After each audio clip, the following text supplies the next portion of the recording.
सेवा परमो धर्म, यानी सर्विस बिफोर सेल्फ, यही है एनडीए का मोटो। अगर यही कैरेक्टर आपके अंदर है तो आप एनडीए को ज्वाइन करने के लिए प्रेफर्ड कैंडिडेट हो।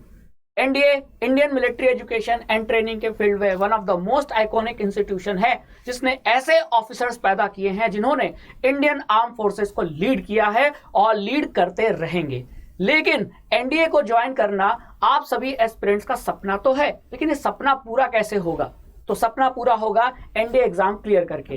तो ये सारी डिटेल्स मैं आपको एनडीए एग्जाम की देने वाला हूं कि कितने मार्क्स का एग्जाम होता है और कट ऑफ कितना जाता है। लास्ट ईयर का कट ऑफ भी मैं आपके साथ शेयर करूंगा। तो अगर एनडीए के एग्जाम की बात करें तो यूपीएससी कंडक्ट कराता है साल में 2 बार एनडीए का एग्जाम। एक बार एनडीए 1 के नाम से नोटिफिकेशन आता है और सेकेंड टाइम एनडीए 2 के नाम से नोटिफिकेशन आता है। अगला नोटिफिकेशन जो आने वाला है वो एनडीए 1 2023 का नोटिफिकेशन आने वाला है। तो आई होप कि आप सभी लोग एप्लीकेशन फॉर्म जरूर फिल करेंगे और एनडीए की तैयारी में जुट जाएंगे। लेकिन अगर बात करें एनडीए का जो एग्जाम होता है वो कितने फेज में होता है, तो इस पे हम चर्चा करते हैं। यहां आप स्कीम ऑफ एनडीए एग्जामिनेशन देख रहे हो। तो सबसे पहले कैंडिडेट्स को एनडीए का जो रिटन एग्जाम है वो देना होता है और रिटन एग्जाम में 2 सेक्शन होते हैं। पहला सेक्शन होता है मैथ्स का, जो कि 2.5 घंटे का पेपर होता है 300 मार्क्स का, और जो दूसरा पेपर होता है वो जनरल एबिलिटी टेस्ट का होता है। ये भी 2.5 घंटे का पेपर होता है और ये होता है 600 मार्क्स का। यानी मैथ्स का 300 मार्क्स और जनरल एबिलिटी टेस्ट के 600 मार्क्स, टोटल बन गया रिटन एग्जाम 900 मार्क्स का। तो सबसे पहले आपको ये 900 मार्क्स का रिटन एग्जाम देना होता है और जब आप ये रिटन एग्जाम क्लियर करते हो तो फिर आता है आपका एसएसबी यानी सर्विस सिलेक्शन बोर्ड, और ये एसएसबी 5 दिन चलता है और ये एसएसबी भी आपका 900 मार्क्स का होता है। और फिर रिटन एग्जाम के 900 मार्क्स, एसएसबी के 900 मार्क्स, टोटल बनते हैं 1800 मार्क्स।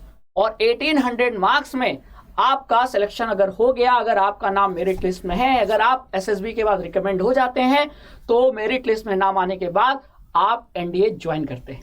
अगर मैं लास्ट ईयर की कट ऑफ की बात करूं तो कट ऑफ आपके साथ शेयर करता हूं। जैसा कि आप देख रहे हैं, टोटल अगर 2021 की बात की जाए तो टोटल 462 कैंडिडेट्स को रिकमेंड किया गया था। एनडीए एग्जाम को क्लियर करने के बाद टोटल 462 कैंडिडेट्स को रिकमेंड किया गया था। जो लास्ट कैंडिडेट था मेरिट लिस्ट में, जो सबसे आखिरी कैंडिडेट था, उसका जो मार्क्स था 1800 में वो था 726। यानी कि आपको कहीं ना कहीं रिटन और एसएसबी का मार्क्स कंबाइन कर दें तो कितने बनते हैं 1800, उसमें से एटलीस्ट 700 के ऊपर तो स्कोर करना ही करना है ना, क्योंकि जितना आप स्कोर करोगे उतनी हाई चांस होगी आपकी मेरिट लिस्ट में रिकमेंड करने की। तो ये कट ऑफ बहुत इंपॉर्टेंट है। और एक चीज और शेयर करता हूं, जब आप 900 मार्क्स का एनडीए का रिटन एग्जाम देंगे तो उसमें आपको कम से कम 355 मार्क्स स्कोर करना जरूरी है। इससे ज्यादा आप चाहें जितना स्कोर करें, लेकिन मिनिमम तो इतने मार्क्स स्कोर करना जरूरी है। और ये 25% है हर सब्जेक्ट का, तो ये भी मार्क्स आपके दिमाग में होना चाहिए।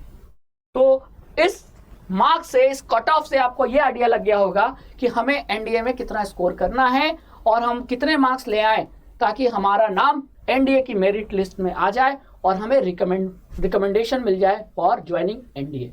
तो इस सारी इंफॉर्मेशन को मैंने आपको बताने की कोशिश की और आई होप कि अब आपको इससे क्लैरिफिकेशन मिल गया होगा एनडीए एग्जाम का, और ये भी पता चल गया होगा कि कितने मार्क्स का ये एनडीए एग्जाम होता है। ठीक है, तो आपको हमारी एनडीए अड्डा 24/7 यूट्यूब चैनल की तरफ से आप सभी को बेस्ट ऑफ लक। एनडीए का एग्जाम सीरियसली दीजिए, इससे अपने प्रेस्टीज की बात मानिए और जरूर आप एनडीए एग्जाम क्लियर करेंगे। Thank you so much.